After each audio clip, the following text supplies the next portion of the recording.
Hello, ఇదో మీ అమ్మమ్మ ఇంకొక వీడియోతో వస్తుంది చూడండి. ఇదో గంగిరేణి చెట్టు కాడికి పోయి ఇదో గంగిరేణికాయ చూసారా?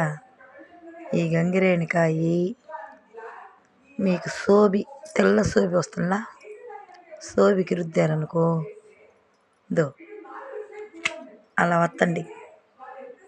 అలా వత్తినాక ఇదో ఆ బెచ్చిలు తీసుకొని మీకు పొడ ఏడుందో తెల్ల సోబి అది కానీ రుద్దారనుకో ఆ బెచ్చిలతో శుద్ధంగా పోద్ది. ఇదో గంగిరేణికాయ. ఈ కాయ తీసుకొని ముఖం మీద ఉన్నా చేతుల మీద ఉన్నా తెల్ల సోబి శుద్ధంగా పోద్ది. ఒక 10 రోజులకంతా ఈ విధంగా చేయండి. ఈ కాయ గంగిరేణికాయ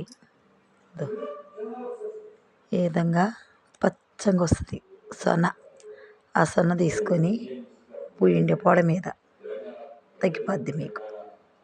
నచ్చితే లైక్ చేయండి, షేర్ చేయండి, ఫాలో అవ్వండి, కామెంట్ పెట్టండి.